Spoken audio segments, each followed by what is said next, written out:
সুপ্রিয় দর্শক, আসসালামু আলাইকুম। আপনাদের সবাইকে স্বাগত জানাচ্ছি এখনকার আলোচনায়। আপনাদের সঙ্গে আছি আমি সিরাজুল ইসলাম। দর্শক, ডোনাল্ড ট্রাম্প গত রাতে ইরানের বিরুদ্ধে ব্যাপক হামলার কথা বলে কেন থেমে গেলেন, তার কারণ কিছু কিছু জানা যাচ্ছে। প্রথম কারণ হচ্ছে সৌদি আরবের সরাসরি বিরোধিতা। সৌদি যুবরাজ মোহাম্মদ বিন সালমান তিনি ডোনাল্ড ট্রাম্পকে ফোন করে বলেছেন, আপনি এই হামলা চালাবেন না, এই হামলা চালালে পুরো মধ্যপ্রাচ্য ধ্বংস করে দেবে ইরান।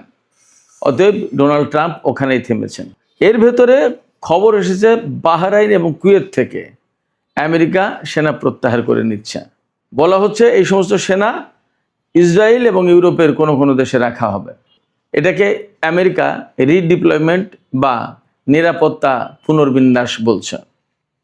এদিকে ডোনাল্ড ট্রাম্প দাবি করছেন যে ইরান এই হামলা বন্ধের জন্য অনুরোধ করেছিল। ইরান তো আগেই বলেছে যে আমরা এই ধরনের অনুরোধ করিনি, বরং আমরা যে কোনো পরিস্থিতি মোকাবেলার জন্য প্রস্তুত আছি। এরপরে ইরানের পক্ষ থেকে পরিষ্কার করে বলা হয়েছে যে হরমুজ প্রণালী যেমন আছে তেমনই থাকবে, হরমুজ প্রণালী খুলে দেওয়ার বিনিময়ে কোনো চুক্তি আমরা করতে যাচ্ছি না। শুধু তাই না, ইরানের ভারপ্রাপ্ত প্রতিরক্ষা মন্ত্রী মাজিদ ইবনে রেজা তিনি বলেছেন ইরান প্রত্যেকটা হুমকিকে বাস্তব বলে গ্রহণ করে এবং তার বিরুদ্ধে নিজেদেরকে প্রস্তুত রাখে। সেইভাবেই চলমান পরিস্থিতিকে ইরান বিবেচনায় রাখছে। তার মানে ডোনাল্ড ট্রাম্প যখন যে হুমকি দিচ্ছেন সে ব্যাপারে যেমন ইরান সতর্ক থাকছে, সজাগ থাকছে, সেইভাবে প্রস্তুতি নিচ্ছে। একইভাবে আমেরিকা যে যুদ্ধ বন্ধ করলো তাই বলে আর যুদ্ধ করবে না এমনটাও ভাবছে না। এদিকে ইরানের একজন সংসদ সদস্য, তার নাম হচ্ছে ইব্রাহিম আজিজি, ইরানের সংসদের যে পররাষ্ট্র সম্পর্ক বিষয়ক কমিটি আছে সেই কমিটির মুখপাত্র ইব্রাহিম আজিজি তিনি বলেছেন আমেরিকা গত রাতে যদি ইরানের উপর হামলা করত তাহলে ইরান পুরো মধ্যপ্রাচ্য জুড়ে এমনভাবে হামলা করত যে মধ্যপ্রাচ্যের সমস্ত অবকাঠামো একদম প্রস্তর যুগে চলে যেত। এদিকে যুদ্ধ বন্ধের কথা বললেও মার্কিন প্রশাসন পুরো মধ্যপ্রাচ্য জুড়ে 113টি রিফুয়েলিং ট্যাঙ্কার বিমান মোতায়েন করে রেখেছে। এই খবর মাত্রই বের হলো। তাদের উদ্দেশ্য কি? সুপ্রিয় দর্শক, এই বিষয়গুলো নিয়েই এখনকার ভিডিওতে আমি কথা বলবো। আশা করি ভালো লাগবে এবং আপনারা শেষ পর্যন্ত সঙ্গে থাকবেন। আর ভিডিও যদি ভালো লাগে তাহলে লাইক, কমেন্ট, শেয়ার করবেন এবং চ্যানেলটি সাবস্ক্রাইব করে সাথেই থাকবেন। দর্শক, চলুন আমরা বিস্তারিত আলোচনা করি। প্রথম আলোচনা, গত রাতে ইরানের বিরুদ্ধে ইসরায়েল এবং আমেরিকা যে ভয়াবহ হামলা চালাতে চেয়েছিল সেই হামলা হঠাৎ করে ডোনাল্ড ট্রাম্প বন্ধ করলেন কেন? এটা কিন্তু আজকে টক অফ দ্য ওয়ার্ল্ড ছিল, সারাদিনের এইটা সবচেয়ে বড় আলোচনা ছিল। এই ব্যাপারে যে সমস্ত জায়গা থেকে, যে সমস্ত গণমাধ্যম থেকে খোঁজ পাওয়া যাচ্ছে, এ ব্যাপারে যে সবচেয়ে বড় যে বক্তব্য এসেছে সেটা হচ্ছে সৌদি যুবরাজ মোহাম্মদ বিন সালমান ডোনাল্ড ট্রাম্পকে ফোন করে বলেছেন আপনি এই হামলা চালাতে পারেন না, এই হামলা চালালে পুরো মধ্যপ্রাচ্য শেষ করে দেবে ইরান, আমাদের অত্র অঞ্চলের কোনো জ্বালানি অবকাঠামো ইরান রাখবে না, একদম শেষ হয়ে যাবে, পুরো মধ্যপ্রাচ্য আগুনে দাউ দাউ করে জ্বলবে। এই যুদ্ধ আপনি করতে পারেন না, এই হামলা আপনি করবেন না এবং এই হামলা এখনই বন্ধ করেন, বন্ধ করে আপনি ইরানের সাথে কূটনৈতিক আলোচনার ভেতরে যান। তো কূটনৈতিক আলোচনা কি? ডোনাল্ড ট্রাম্প নিশ্চয়ই বলেছেন যে ইরান তো কোনো চুক্তিতে আসছে না, তখন নিশ্চয়ই তিনি অর্থাৎ সৌদি যুবরাজ বলেছেন ইরান তো কূটনীতিতে ছিল, সেখানে ভেঙে গেল কেন, কি ব্যাপার, ওগুলো ঠিকঠাক করেন। এইভাবে হয়তো কথাবার্তা হয়েছে, হয়তো ডিটেলস আলোচনা হয়েছে, সে সব কথা তো আর আসেনি, সব কথা আসছেও না। তো সৌদি যুবরাজের বিরোধিতার মুখে মূলত মার্কিন প্রেসিডেন্ট ডোনাল্ড ট্রাম্প এই হামলা বন্ধ করেছেন। এটা একটা দিক।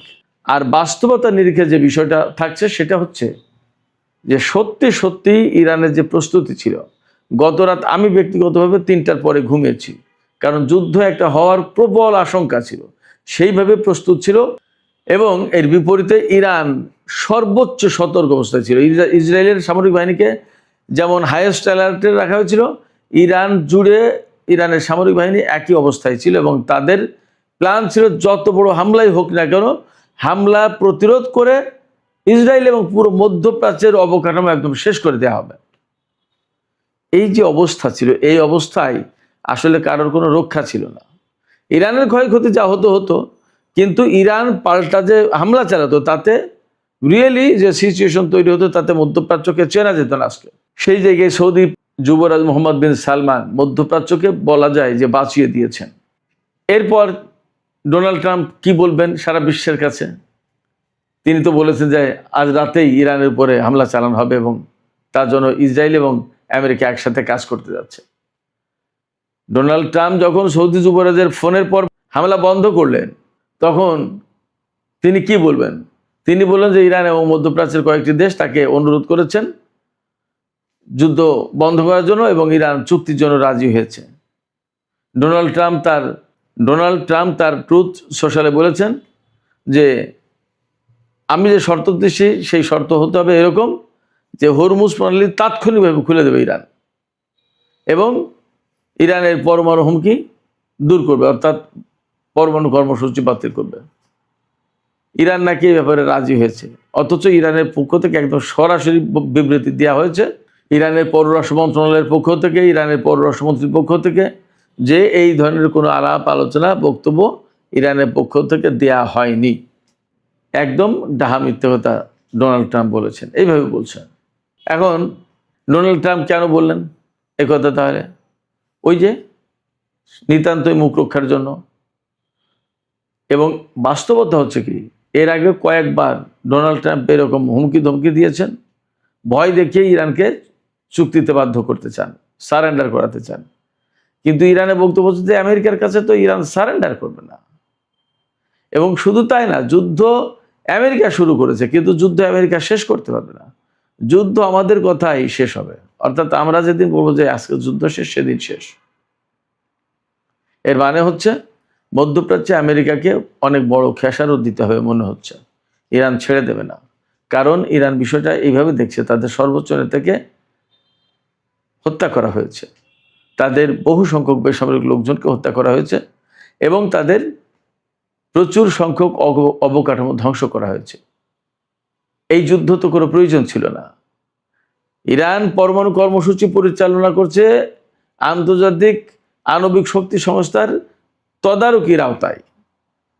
তার হাতে তো কোনো পরমাণু অস্ত্র নেই, অন্তত ঘোষিত, কেউ দেখাতে পারেনি। আর আমেরিকার হাতে যে অস্ত্র আছে সে নিরাপদ হয় কি করে বিশ্বের জন্য? আর যে শুধু পরমাণু কর্মসূচি পরিচালনা করছে সে ভয়ঙ্কর হয় কি করে বিশ্বের জন্য পরমাণু কর্মসূচি নিয়ে? এই প্রশ্ন তুলে ইরান বলছে যে যেহেতু এই বিষয়টা নিয়েই ইরানের উপর হামলা চালানো হয়েছে এবং অবৈধ একটা যুদ্ধ, অতএব এর শেষ দেখে ছাড়বে ইরান। এগুলো সব ইরানের বক্তব্য, আমার বক্তব্য না। এদিকে সর্বশেষ খবর মোতাবেক আমরা জানতে পারছি যে কুয়েত এবং বাহরাইন থেকে মার্কিন সেনা সরিয়ে নেওয়া হয়েছে। সব নাকি মোটামুটি একটা অংশ, এটা পরিষ্কার না, বাট কুয়েত এবং বাহরাইন থেকে সেনা সরানো হয়েছে, প্রত্যাহার করা হয়েছে বলা হয়েছে। এই সেনাদেরকে কোথায় নেওয়া হয়েছে? এই সেনাদেরকে একটা অংশ নেওয়া হয়েছে ইসরায়েলে, আর একটা অংশ নেওয়া হয়েছে ইউরোপে। যখন ডোনাল্ড ট্রাম্প ইরানের বিরুদ্ধে হামলা বাতিল করেছেন বলে খবর প্রকাশ হচ্ছে বা তিনি বলছেন, তখন তিনি কুয়েত এবং বাহরাইন থেকে সেনা সরিয়ে ইসরায়েল এবং ইউরোপে মোতায়েন করেছে। তার মানে এখানে দুটো বিষয় হতে পারে। ইরানের ড্রোন, ক্ষেপণাস্ত্র এবং সামরিক বাহিনীর হামলার মুখে মার্কিন সেনারা টিকতে পারছে না। মধ্যপ্রাচ্যে কোনো ঘাঁটি আর নিরাপদ নয়। এই কারণে আমেরিকা তাদের সেনাদেরকে সরিয়ে নিচ্ছে, প্রত্যাহার করে নিচ্ছে। এটা একটা কারণ হতে পারে এবং এটা যথেষ্ট সম্ভাবনা বেশি, এটা বাস্তবতা। আর দুই হচ্ছে যে ইসরায়েল এবং ইউরোপে নিয়ে তুলনামূলক নিরাপদ দূরত্বে নিয়ে এদেরকে দিয়ে যুদ্ধ করাবে। ইসরায়েল থেকে তো ইরানের বিরুদ্ধে যুদ্ধ করবে, এই মার্কিন সেনারাই যুদ্ধ করবে সেখান থেকে, এবং ইউরোপের কোনো কোনো দেশ থেকে, যেমন ব্রিটেন, ফ্রান্স, ইটালি, জার্মানি, এ সমস্ত কিছু কিছু দেশ থেকে। সম্প্রতি নাম এসছে বুলগেরিয়ার, এ সমস্ত দেশের ঘাঁটি থেকে। ইরান তো বলে দিয়েছে ইউরোপের কোনো দেশ যদি আমেরিকাকে সহযোগিতা করে তাহলে সেই সমস্ত দেশের উপর হামলা চালানো হবে। দেখা যাক কি হয়। ব্রিটেন অবশ্য বলেছে যে তারা নিজেদের জাতীয় স্বার্থকেই প্রাধান্য দেবে আগে। সেক্ষেত্রে তারা যা আকার ইঙ্গিতে বোঝাতে চেয়েছে আমেরিকাকে তারা ঘাঁটি দিয়ে সহযোগিতা করবে না ইরানের বিরুদ্ধে হামলার জন্য। আমরা অপেক্ষা করি আসলে কি হতে যাচ্ছে। তো ইসরায়েলে যে মার্কিন সেনা মোতায়েন করা হয়েছে, যদি ইরাক থেকে, কুয়েত থেকে বা বাহরাইন থেকে সেনা প্রত্যাহার করা হবে তাহলে আমেরিকায় নিয়ে যাক, কেন ইসরায়েলে রাখা হচ্ছে? তার মানে এদেরকে দিয়ে ইরানের বিরুদ্ধে যুদ্ধ করানোর টার্গেট থাকতে পারে। এবং এরই অংশ হিসেবে সম্ভবত 113টি রিফুয়েলিং ট্যাঙ্কার মধ্যপ্রাচ্যে মোতায়েন করা হয়েছে মধ্যপ্রাচ্যের বিভিন্ন দেশে। কোথায় কোথায় উই ডোন্ট নো, বাট বলা হচ্ছে মধ্যপ্রাচ্যের বিভিন্ন দেশে। সেটা হতে পারে জর্ডান, ইসরায়েল তো আছেই, তুরস্ক হতে পারে, জানি না কোন কোন দেশে, আজারবাইজানে হতে পারে, কোথায় কোথায় আমরা শিওর না, দেখা যাক। তো এই পরিস্থিতিতে ইরানের উপরে যে আমেরিকা এখনো হামলা চালানোর চিন্তা করছে, এটা মোটামুটি পরিষ্কার। এই রিফুয়েলিং ট্যাঙ্কার এবং মার্কিন সেনা ইউরোপ আর ইসরায়েলের সরিয়ে নেওয়ার কারণে ধারণা করা হচ্ছে যে তারা ইরানের বিরুদ্ধে হামলা চালাতে চায়, বেটার টাইমের জন্য অপেক্ষা করছে। বাট ইরান কি করবে? ইরান ডোনাল্ড ট্রাম্পের এই কথায় একদম চুপ হয়ে যায়নি, এটা তাদের পক্ষ থেকে বলা হয়েছে। ইরানের ভারপ্রাপ্ত প্রতিরক্ষা মন্ত্রী মাজিদ ইবনে রেজা তিনি বলছেন যে ইরান শত্রুর হুমকিকে বাস্তব এবং বিশ্বাসযোগ্য বলে মনে করে এবং সেই কারণে যে কোনো হুমকিকে তারা সিরিয়াসলি নেয় এবং সেইভাবে প্রস্তুতি নেয়। তিনি এই কথা দিয়ে যা বলতে চেয়েছেন সেটা হচ্ছে এই যে আমেরিকা যে সমস্ত ধমকি দিচ্ছে, এগুলোকে কোনো সময় ইরান কম গুরুত্ব দিচ্ছে না, তারা এগুলোকে খুবই গুরুত্ব দিচ্ছে এবং খুব সিরিয়াসলি তার বিরুদ্ধে প্রস্তুতি নিচ্ছে। ডোনাল্ড ট্রাম্প যে বলেছেন যে আমরা যুদ্ধ বাতিল করলাম, ইরান এটাও বিশ্বাস করছে না। ইরান মনে করছে হয়তো এটা চালাকি হতে পারে, একটা কৌশল হতে পারে, আমাদেরকে বোকা বনে দিয়ে তারা আমাদের উপর হামলা চালাবে। অতএব আমেরিকা হামলা চালাক আর না চালাক, তাদের বিরুদ্ধে ইরান অল টাইম প্রস্তুত। ইরানের আমি আগেই বলেছি একজন সংসদ সদস্য ইব্রাহিম আজিজি তিনি বলেছেন যে আমেরিকা যদি গত রাতে হামলা চালাতো ইরানের উপরে, তাহলে মধ্যপ্রাচ্যের প্রত্যেকটা অবকাঠামো, বিশেষ করে বিদ্যুৎ, জ্বালানি এবং বিমান, এগুলোর কথাও আসছে, একেবারে ধ্বংস করে দেওয়া হচ্ছে। একদম স্টোন এজ, যেটা প্রস্তর যুগে পাঠিয়ে দেওয়া হতো, অর্থাৎ যখন আধুনিকতার কোনো ছোঁয়া ছিল না, ওইরকম একটা অবস্থা মধ্যপ্রাচ্যে তৈরি করে ফেলা হতো। মার্কিন প্রেসিডেন্ট ডোনাল্ড ট্রাম্প গতকাল কেন হামলা বন্ধ করেছে তার আরেকটা কারণ আছে। আল জাজিরা বলছে মার্কিন সশস্ত্র বাহিনীর চিফস অফ স্টাফের চেয়ারম্যান জেনারেল ড্যান কেইন তিনি উদ্বেগ প্রকাশ করে বলেছেন যে আমেরিকার হাতে এই মুহূর্তে যে পেট্রিয়ট ইন্টারসেপ্টর আছে বা থার্ড ইন্টারসেপ্টর আছে, তা দিয়ে বড় কোনো যুদ্ধ মোকাবেলা করা যাবে না।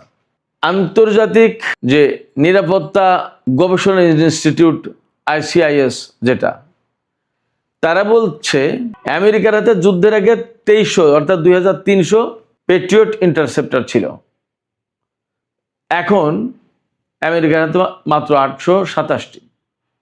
এটা মারাত্মক রকমের উদ্বেগজনকভাবে কমে গেছে। তো ইরানের বিরুদ্ধে গত 5 মাসে যদি এতগুলো পেট্রিয়ট ইন্টারসেপ্টর চলে যায়, তাহলে থার্ড বা আদার কি অবস্থায়, থার্ডের অবস্থা আরও করুন। তাহলে আমেরিকার সাথে যদি চীনের বা রাশিয়ার বা আরও কারোর যুদ্ধ লেগে যায়, তাহলে তারা কি করবে? অথবা ইরান যদি আরও 5 মাস যুদ্ধ টেনে নিয়ে যায়, তখন তার হাতে তো কিছুই থাকবে না, তখন কি করবে? এখনই তো ইরাক বা মধ্যপ্রাচ্যের বিভিন্ন জায়গায় এমন অবস্থা যে সেখান থেকে পেট্রিয়ট সিস্টেম, থার্ড সিস্টেম সরিয়ে নেওয়ার কারণে ইরানের ক্ষেপণাস্ত্র, ড্রোন যাচ্ছে আর আসছে, কোনো ব্যাপারই না। এমনকি ইরানের বিমান দিয়ে বিভিন্ন জায়গায় টহল পর্যন্ত দেওয়া হয়েছে, আমেরিকা কিছু করতে পারেনি। এই অবস্থায় মার্কিন বাহিনী প্রকৃতপক্ষেই অস্ত্রে শস্ত্র অনেক দুর্বল হয়ে গেছে, এমনটাও বলা হচ্ছে। দেখা যাক কি পরিস্থিতি হয়। আগামী 2-1 দিনের ভেতরে আরও পরিস্থিতি অনেকটা ক্লিয়ার হবে। সুপ্রিয় দর্শক, এখনকার আলোচনা এখানে শেষ করতে চাই। আলোচনা শেষের আগে আপনাদের মতামত জানতে চাই। মার্কিন প্রেসিডেন্ট ডোনাল্ড ট্রাম্প বারবার বলছেন যে ইরান এবং মধ্যপ্রাচ্যের কয়েকটি দেশ অনুরোধ করেছে, তাই তিনি যুদ্ধ বন্ধ করেছেন। আপনাদের কি মনে হয়, ইরান কি আসলে ডোনাল্ড ট্রাম্পকে যুদ্ধ বন্ধ করার জন্য বা ইরানের উপরে হামলা না চালানোর জন্য কি অনুরোধ করেছে বলে মনে হয়? এবং এই যে মধ্যপ্রাচ্যে 113টি রিফুয়েলিং ট্যাঙ্কার বিমান মোতায়েন করা আছে, এগুলো কিসের জন্য? যুদ্ধ কি বন্ধই হয়ে গেল ইরানের বিরুদ্ধে? এমন কি মনে হচ্ছে আপনাদের? আপনাদের মতামত জানিয়ে কমেন্টে লিখতে পারেন। আর ভিডিও ভালো লাগলে লাইক, কমেন্ট, শেয়ার করবেন এবং চ্যানেলটি সাবস্ক্রাইব করে সাথেই থাকবেন। দর্শক, এখনকার মতো আলোচনা এখানে শেষ করছি।